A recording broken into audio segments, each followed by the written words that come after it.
mbokk yi ñu ngi leen di nuyu di leen ziar di amati mbégte jàkkaarloog yéen ngir jox leen seen xibaaru météo ginnaaw taw yi ñu jotoon na nemmeeku démb dinañu dund ak benn tekkaaral goo xam ni tàmbali na sax ci bisub tey jii nar fee desandi incha allah ba ëllëg ci gox yu bari te ku ni tekkaaral nag mën na jàpp ni tàngoor gi incha allah dina wutu taw yi nga xam ne doon nañ ko fi nemmeeku ànd ak tuuti guusaay te tàngoor googu moo nar a sonal ñu bari ci réew mi ca noonu nag mën nañu wëyeex animation satellite bi mbokk yi ngeen gis ni niir yi dinañu xaw a jafe tuuti pour ñu gis leen ci réew mi di dul boori bëj saalum ci guddib tey ak i tamit ëllëg incha allah ca boori ngoon àndax ba léegi ngelaw goo xam ni léeg-léeg dina bàyyeekoo bët saalum nar a dugg si ci réew mi léeg-léeg mu jugee ci géej gi comme ni ngeen koy gisee nar a ëpp gox yi féetee ca boor boobu ca noonu nag ci wàllum prévision pour guddib tey jii mën nañu jàpp ni bu dee wàllum taw rek boori Ziguinchor jàpp Cap Skirring foofee la ñu yaakaar mën a nemmeeku tuuti taw waaye lii di Sédhiou Kolda ba sax boori Kédougou du ñàkk ñu mën faa nemmeeku asamaan soo xam ne dina muuru waaye yaakaaruñ fa taw trop lu dul xëy na yéen ay quantité yu ndaw yu ñu fa mën a am ca noonu nag niir yi ba léegi dinañu des incha allah ca boori Ndakaaru Thiès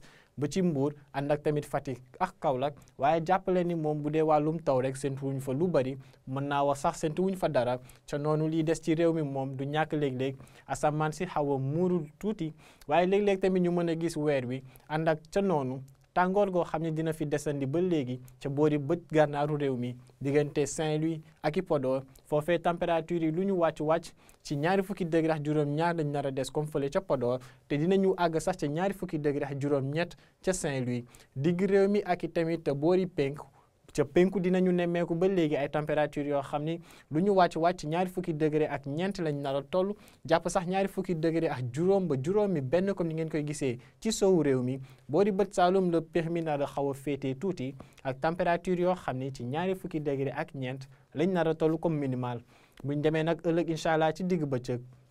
dinañu nemmeekuwaat tàngoor goo xam ne dina ànd ak guusaay te comme ni ngeen koy gisee ba léegi ca penku la nar a gën a tare mën nañu wax ak température yoo xam ne dinañu yéeg ba àgg ci fanweeri degré ak juróom-ñaar ñu ngi koy séntu ca Bakel waaye Podor ak i Matam dinañu am ku ci nekk fanweeri degré ak juróom-ñeent ñoo nar a doon température yi gën a kawe yi ñuy yaakaar incha allah tey wala boog ëllëg ci réew mi te ca noonu nag boori digg réew mi ba léegi dinañu am ay température yoo xam ne ci fanweeri degré ak ñeent jàpp fanweeri degré ak juróom la ñuy xaw a toll ci lii ëpp muy findeer ba léegi tàngoor gi nga xam ne dina fi desandi incha allah ca boor boobee Ndakaaru ak Mbuur ba léegi ñoom ay température yoo xaw a néew tuuti buñ koy méngaleeg lii des ci réew mi la ñuy am ay température fanweeri degré ak ñaar ñoo nar a gën a kawe ci liñ fay séntu waaye jàppaleen nag que ni tàngoor gi incha allah dina fa desandi ca soowu réew moomee ànd ak guusaay goo xam ne dina sonal bu baax ñi nga xam ni ñoo dëkkee ca boor boobu buñ demee nag ba ngoon wala sax ba ci guddi gi dinañu tàmbalewaat nemmeeku ay niir yoo xam ni dinañu joxe taw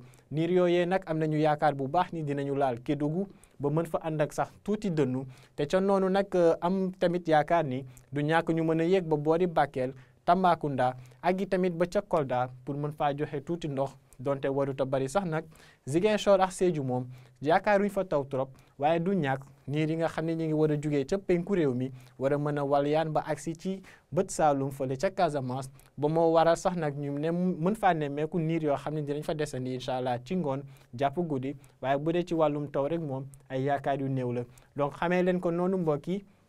lii lañu bëggoon a baaxee lii la ñu bëggoon a baaxee ci bisub tey jii ngeen baal ma donc di leen ñaan ba léegi ngeen di wéy di topp xibaar yi dikkee ci ANACIM ci xarale yi ngeen di gis nii di leen dig daje incha allah ëllëg di leen ñaanal jàmm wasalaam